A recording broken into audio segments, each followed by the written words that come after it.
Hello friends, welcome to Ajitha Samayal. நாம இன்னைக்கு டிஃபனுக்கு ஏத்த சூப்பரான ஒரு சைட் டிஷ் தான் பார்க்க போறோம். இது வந்து இட்லி, தோசை, பூரி எல்லாத்துக்கும் அருமையா இருக்கும். வடகறி தான். இத கொஞ்சம் ஸ்பெஷலா நம்ம இன்னைக்கு செய்ய போறோம். சோ இத எப்படி செய்யலாம் அப்படிங்கறத பார்க்கலாம். வாங்க फ्रेंड्स பாப்போம். இதுக்கு நான் ஒரு கப் அளவுக்கு கடலைப்பருப்பு எடுத்து கழுவி க்ளீன் பண்ணி எடுத்து வச்சிருக்கேன். அதில் வந்து ஒரு 3 காஞ்ச மிளகாவும் 1 டீஸ்பூன் அளவுக்கு சோம்பு சேர்த்துருக்கேன். இது வந்து நான் ஒரு கிட்டத்தட்ட 2 மணி நேரம் ஊற வச்சுருக்கேன்.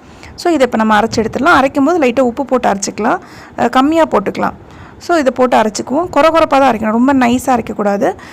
இங்கே பாருங்கள், இந்த அளவுக்கு இப்போ நான் அரைச்சிருக்கேன். குறப்பாக தான் இருக்குது. இப்போ எடுத்து இப்படி கையில் உருட்டினோன்னா அந்த உருண்டு வரும் பாருங்களேன். ஸோ இதான் கரெக்டாக இருக்குது. இந்த அளவுக்கு நம்ம அரைச்சி எடுத்துக்கலாம். இப்போ வந்து இதுக்கு மசாலா அரைக்கணும். இந்த மசாலா தான் இந்த குழம்புக்கு ரொம்ப டேஸ்ட்டே. ஸோ இந்த மசாலா வந்து நம்ம ரெடி பண்ணிவிடுவோம். இப்போ ஸ்டவ் ஆன் பண்ணி பேன் வச்சாச்சு. 1 டீஸ்பூன் அளவுக்கு எண்ணெய் சேர்த்துக்கிட்டா போதும், ரொம்ப எண்ணெய் வேண்டாம். ஒரே 1 டீஸ்பூன் போட்டுட்டு இப்போ ஒரு 3 பீஸ், சின்ன பீஸில் 3 பீஸ் அளவுக்கு நான் பட்டை போட்டிருக்கேன். அப்புறம் ஒரு 3 நம்பர்ஸ் வந்து ஏலக்காய் போட்டுக்கலாம். அப்புறம் ஒரு 4 கிராம்பு போட்டாச்சு. ஸோ இதை போட்டு ஒரு கிளறி விட்டுட்டு இப்போ நான் வந்து 1 டேபிள் ஸ்பூன், டீஸ்பூன் இல்லை டேபிள் ஸ்பூன் அளவுக்கு சோம்பு, அதுக்கப்புறம் 2 டேபிள் ஸ்பூன் அளவுக்கு நான் பொட்டுக்கடலை எடுத்திருக்கேன். அதையும் போட்டு ஒரு 10 செகண்டுக்கு சும்மா வதக்கி விட்டுருவோம். எதுவுமே கருக விடக்கூடாது, மீடியம் லோ ஃப்ளேமில் வச்சுக்கோங்க.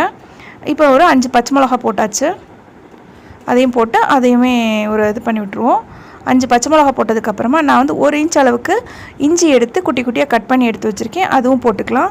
அதுக்கப்புறமா ஒரு 15 பல் அளவுக்கு பூண்டு. இது வந்து சின்ன சைஸ் அப்படிங்கிறதுக்காக 15 பல் பூண்டு. பெரிய சைஸ்னால் நீங்கள் ஒரு 10 பல் எடுத்துக்கிட்டால் போதும். ஸோ எல்லாத்தையுமே நல்லா வதக்கி விட்டுருவோம் லோ ஃப்ளேமில் வச்சுட்டு. எதுவுமே கருகக்கூடாது. இப்போ 1 டேபிள் ஸ்பூன் அளவுக்கு நான் வந்து கசகசா சேர்த்துக்கிறேன். இதுவும் சேர்த்துட்டு மிக்ஸ் பண்ணி விட்டுருவோம்.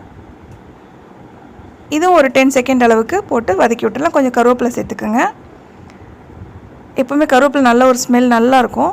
ஸோ இதையும் நல்லா வதக்கி விட்டுருவோம். வதக்கி விட்டுட்டு நான் வந்து தேங்காய் போட்டிருக்கேன். இப்போ இது வந்து 1 கப் அளவுக்கு, அதாவது 1 கைப்பிடி ஃபுல்லாகவும் திருப்பி ஒரு கொஞ்சம் 1.5 கைப்பிடி அளவுக்குன்னு வச்சுக்கோங்களேன். அதாவது ஒரு அரை முடி தேங்காய் கிட்டே இருக்கும். ஸோ இதை நல்லா வதக்கிடலாம். இது வந்து நல்லா ப்ரௌன் கலராக ஆகிற அளவுக்குலாம் நம்ம வறுத்தெடுக்க வேண்டிய அவசியம் இல்லை. தேங்காய் பார்த்திங்கன்னா ஃபஸ்ட்டு ஒரு மாதிரி ஈரப்பதமாக இருக்கும். நம்ம அதை வதக்கிக்கிட்டே வரும்போது ஒரு துருன்னு வரும் பார்த்திங்களா, அந்த டைமுக்கு நம்ம எடுத்துக்கலாம். அதுக்கு மேலே விட்டுட்டோன்னா கருகி வந்துடும். அந்த அளவுக்கு நம்ம வதக்க வேண்டாம். இந்த பாருங்கள், இந்த லைட் ப்ரௌன் கலர் வந்திருக்கு இல்லையா. ஸோ இந்த அளவுக்கு இருந்தால் போதும். இப்போ நம்ம என்ன பண்ணிடலாம் அப்படின்னா, இப்போ அதை நம்ம எடுத்தாச்சு. அதை நம்ம ஆறுனதுக்கப்புறம் அரைச்சி எடுத்துக்கலாம்.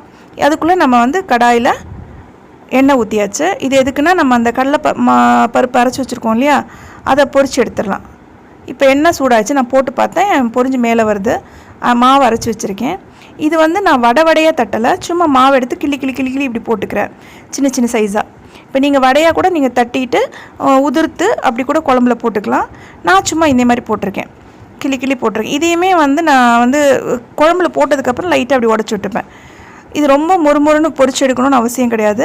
இந்த லைட்டாக ப்ரௌன் கலர் வந்து இந்த அளவுக்கு வந்துட்டு மேலே அப்படி எழும்பி வரும் பார்த்தீங்களா, அது அளவுக்கு இருக்கும், சாஃப்டாக தான் இருக்கும். ஸோ அந்த அளவுக்கு நம்ம இதை வறுத்து எடுத்துக்கிட்டால் போதும். வடை அளவுக்கு நல்லா முறிஞ்சு எடுத்துக்கணும் அவசியமே இல்லை. நான் மொத்தமே பார்த்திங்கன்னா ஒரு 2 நிமிஷத்துக்குள்ளே நான் வறுத்து எடுத்துட்டேன், குட்டியாக போட்டு டக்குன்னுட்டு. ஸோ அந்த மாதிரி நம்ம எல்லாத்தையுமே வறுத்து எடுத்துக்கலாம். ஸோ எல்லாத்தையும் நான் வறுத்து எடுத்தாச்சு. இது வேணும்னா நீங்கள் வந்து வடையாக கூட போட்டுட்டு உதிர்த்து விட்டுக்குங்க. இல்லை இதை அப்படியே போட்டு குழம்புல போட்டோன்னே சாஃப்ட் ஆகிடும். அப்போ நம்ம அப்படியே உடச்சி விட்டுக்கலாம், குழம்புலேயே உடச்சி விட்டுக்கலாம். நான் அந்த மாதிரி தான் செய்வேன். ஸோ இப்போ நம்ம இது எல்லாத்தையுமே வறுத்து எடுத்துட்டோம். இப்போ மசாலா ஆறிடுச்சு. இதையும் நம்ம அரைச்சி எடுத்துக்கலாம். மசாலா அரைச்சாச்சு. திருப்பி நம்ம வந்து ஸ்டவ் ஆன் பண்ணி பேன் அடுப்பில் வச்சுருவோம். நம்ம வந்து வடகறி செய்ய ஆரம்பிச்சிடலாம். பாருங்கள், எல்லாம் பொரிச்சு எடுத்து வந்துட்டேன். நல்லா சாஃப்டாக நல்லாயிருக்கு. ஸோ இது அப்படியே குழம்புல போட்டாலும் நல்லாயிருக்கும். இப்போ பேன் சூடாகிடுச்சு. நம்ம ஆயில் ஊற்றிக்கலாம். நான் வந்து 2 டேபிள் ஸ்பூன் அளவுக்கு எண்ணெய் சேர்த்துக்கிறேன். எண்ணெய் சேர்த்ததுக்கப்புறமா எண்ணெய் காஞ்ச உடனே இப்போ வந்து ஒரு 1/2 டீஸ்பூன் அளவுக்கு சோம்பு போட்டுக்கலாம். அதுக்கப்புறம் 2 சின்ன பீஸ் அளவுக்கு பட்டை, ஒரு பிரிஞ்சி இலை, இவ்வளோதான். இதுதான் தாளிக்கிறதுக்கு. இதை ஒரு வதக்கி விட்டுடலாம். எண்ணெயில் மிக்ஸ் பண்ணி விட்டுட்டு நான் வந்து 2 ஆனியன் எடுத்திருக்கேன். பெரிய சைஸில் 2 ஆனியன் எடுத்திருக்கேன். அதை மெலிசு நீல வாக்கில் கீறியிருக்கேன். நம்ம போடும்போது இப்படி நல்லா டைட்டாக அப்படி உதிர்த்து விட்டுட்டோன்னா அந்த பெரிய சருக்கெல்லாம் நல்லா உதிரியாக வரும் ஆனியன். ஸோ அதனால் இப்படி எடுத்து உதிர்த்து விட்டுக்கலாம். நீங்கள் வந்து வெங்காயத்தை கட் பண்ணும்போது நீல வாக்கில் கட் பண்ணும்போது நல்லா மெலிசாக வர மாதிரி கட் பண்ணிக்கோங்க. ஸோ இப்போ வெங்காயத்தை வந்து நல்லா வதக்கி விட்டுக்கலாம். வெங்காயம் வந்து நல்லா வதங்கணும். ஸோ நல்லா வதங்குற அளவுக்கு நம்ம இதை நல்லா வதக்கி விட்டுக்கலாம். இப்போ வெங்காயம் நல்லா வதங்கி வந்துருச்சு பாருங்கள். நிறைய அவ்வளோ வெங்காயம் இருந்தது, அப்படியே சுருங்கி இவ்வளோ வந்துருச்சு. ஸோ இந்த டைமில் நான் வந்து ஒரு 2 வெங்காயத்துக்கு ஒரு தக்காளி, ஸோ ஒரு தக்காளி எடுத்து நான் கட் பண்ணி எடுத்து வச்சுருந்தேன். இந்த ஒரு தக்காளி போட்டுக்கலாம். ரொம்ப தக்காளி சேர்த்துக்க வேண்டாம், ஒரே ஒரு தக்காளி. ஸோ இந்த தக்காளி போட்டோடனே உப்பு போட்டுக்கலாம். நம்ம உப்பு போட்டு ஒரு வதக்கிட்டு அதுக்கப்புறம் ஒரு 1/2 டீஸ்பூன் அளவுக்கு நம்ம வந்து இதில் மஞ்சள் பொடி சேர்த்துக்கலாம். ஒரு 1/2 டீஸ்பூனுக்கு மஞ்சள் பொடி போட்டுட்டு இதையுமே நல்லா மிக்ஸ் பண்ணி விட்டுருவோம். ஒரு 10 செகண்டுக்கு வதக்கி விட்டுறலாம், மஞ்சள் ஸ்மெல் போகிற வரைக்கும். அதுக்கப்புறமா நான் வந்து 1.5 டீஸ்பூன் அளவுக்கு ரெட் சில்லி பவுடர், வெறும் தனி மிளகா பொடி சேர்த்துக்கிறேன். ஸோ இதையும் போட்டுக்கலாம்.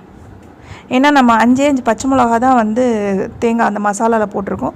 அதனால நான் இதில் வந்து 1.5 டீஸ்பூன் அளவுக்கு தனி மிளகாய் பொடி போட்டிருக்கேன். இப்போ பாருங்கள் நல்லா வதக்கி விட்டுருக்கோம். அந்த பச்சை ஸ்மெல்லும் போயிடுச்சு. இந்த தக்காளி வெங்காயம்லாம் நல்லா பேஸ்ட் மாதிரி வதங்கி வந்துருச்சு பாருங்கள். இப்போ நம்ம அரைச்சி வச்சுருக்க சூப்பரான மசாலா இது. இந்த மசாலாவை இதில் சேர்த்துருவோம். ஏன்னா வடகரிக்கு இந்த மசாலா வந்து நம்ம அரைக்கும் போதே அந்த வடகரி ஸ்மெல்லே வந்துடும். அப்படி ஒரு டேஸ்ட்டாக இருக்கும். ஸோ இதே மாதிரி நீங்கள் ட்ரை பண்ணி பாருங்கள், அவ்வளோ சூப்பராக இருக்கும். இந்த மசாலா அரைச்சதுக்கப்புறம் நான் அப்படியே வழித்து எடுத்து வச்சுருக்கேன். ஏன்னா இதில் போட்டு வதக்கணுங்கிறதுக்காகவே தண்ணி மிக்ஸ் பண்ணாமல் வச்சுருக்கேன். ஸோ நீங்களுமே இதே மாதிரி போட்டு ஒரு 10லேருந்து 20 செகண்ட்ஸ் வரைக்கும் நல்லா வதக்கி விட்டுருங்க. அதுக்கப்புறமா நம்ம தண்ணி ஆட் பண்ணிக்கலாம். இந்த குழம்பு கொஞ்சம் தண்ணி நல்லாவே ஊற்றிக்கோங்க. ஏன்னா வந்து குழம்பு வந்து சீக்கிரமே நல்லா கெட்டியாகிட்டே இருக்கும். ஸோ நல்லா நான் வந்து கிட்டத்தட்ட அதில் ஒரு 1.5 இல்லை 2 கப்பு வரைக்குமே தண்ணி சேர்த்துக்கிறேன். ஃபஸ்ட்டு கொஞ்சம் தண்ணி ஊற்றி இதை நல்லா மிக்ஸ் பண்ணி விட்டுக்கலாம். கலந்து விட்டுருவோம். கெட்டியாக தான் இருக்குது. ஸோ இன்னும் கொஞ்சம் தண்ணி சேர்த்துக்கலாம். நம்ம உங்களுக்கு தெரியும் எந்த அளவுக்கு சேர்த்துக்கணும் அப்படின்னு. ஏன்னா வந்து சேர்க்க நம்ம அந்த கடலைப்பருப்பு போடுறப்ப இன்னும் திக்காக தான் வரும். உப்பு இருக்கான்னு நான் கொஞ்சம் செக் பண்ணிக்கிறேன். இதுக்கு உப்பு வந்து கம்மியாக தான் இருக்கேன். நம்ம அதை கம்மியாக தான் போட்டோம். ஸோ உப்பு ஆட் பண்ணிக்கலாம். இப்போ உப்பு சேர்த்துட்டு கிளறி விட்டுருவோம். இப்போ உப்பு கரெக்டாக தான் இருக்குது. ஸோ நம்ம என்ன பண்ணலாம், இப்போ எல்லாமே மிக்ஸ் பண்ணி விட்டாச்சு. இது ஒரு 5 நிமிஷத்துக்கு கொதிக்க விட்டுருவோம். நம்ம ஒரு 5 நிமிஷம் வரைக்கும் இந்த குழம்பு வந்து கொதிக்கட்டும். இப்போ 5 நிமிஷம் ஆயிடுச்சு, எடுத்துடலாம். குழம்பு கொதிக்குது, நல்லா சூப்பர் வாசனை வருது. ஸோ வந்து இப்போ நம்ம பொரிச்சு வச்சுருக்கோம் இல்லையா, கடலைப்பருப்பு எடுத்து வடை மாதிரி கிள்ளி போட்டு வச்சுருக்கேன் இல்லையா, அதை எடுத்து இதில் மிக்ஸ் பண்ணி விட்டலாம். பாருங்கள் இப்போயே குழம்பு கெட்டியாயிடுச்சு. ஸோ இந்த டைமில் நீங்கள் தண்ணி சேர்த்துக்கணுன்னா சேர்த்துக்கலாம். நான் வந்து இட்லிக்கு செய்கிற மாதிரி இருந்தால் கொஞ்சம் தண்ணியாக செய்வேன். இது தோசைக்காக செய்கிறேன், அதனால் எனக்கு கொஞ்சம் திக்காக வேணும். அதனால் நான் தண்ணி ஊற்றலை. ஆனால் இந்த டைமில் இட்லிக்கு செய்கிற மாதிரி இருந்தால் கொஞ்சம் தண்ணி ஆட் பண்ணியிருப்பேன். இப்போ நான் அந்த வடை போட்டாச்சு. போட்ட உடனே அது நல்லா சாஃப்ட் ஆகிடும். அப்போயே நம்ம வந்து நல்லா அப்படி அதிலேயே உடச்சி விட்டுக்கலாம். உடச்சி விட்டுட்டு கொஞ்சம் கொத்தமல்லி இந்த மாதிரி போட்டுட்டு திருப்பி ஒரு 5 நிமிஷத்துக்கு மூடி வச்சுட்டு நம்மளுடைய வடகரி வந்து சூப்பராக ரெடி ஆகிடும். ஓகே, இப்போ வந்து 5 நிமிஷம் ஆகிடுச்சு. வடகரி வந்து நல்லா அழகாக வந்துருச்சு கரெக்டாக. நான் வந்து தோசைக்காக வந்து இந்த அளவுக்கு ஒரு திக்காக வேணும் அப்படிங்கிறதுக்காக நான் எடுத்திருக்கேன். நீங்கள் வேணால் இன்னும் கொஞ்சம் தண்ணியாக கூட நீங்கள் செஞ்சுக்கலாம். இட்லிக்கெல்லாம் கொஞ்சம் லைட்டாக தண்ணியாக இருந்தால் கூட நல்லா தான் இருக்கும். ஸோ கொஞ்சம் கொத்தமல்லி போட்டு நம்மளை வந்து வடகரியை வந்து இறக்கிட வேண்டியதான். ஸோ இந்த ரெசிபி வந்து உங்கள் எல்லாருக்கும் ரொம்ப பிடிச்சிருக்கும் அப்படின்னு நான் நினைக்கிறேன். கண்டிப்பாக நீங்கள் வீட்டில் இதை ட்ரை பண்ணி பாருங்கள், அருமையாக இருக்கும். உங்களுக்கு பிடிச்சிருந்துச்சுன்னா லைக் பண்ணுங்கள், ஷேர் பண்ணுங்கள், சப்ஸ்கிரைப் பண்ணுங்கள். பக்கத்தில் இருக்க பெல் ஐக்கானை கிளிக் பண்ணுங்கள். கண்டிப்பாக மறக்காமல் வீட்டில் ட்ரை பண்ணிவிடுங்க ஃப்ரெண்ட்ஸ். ஓகே, பாய்.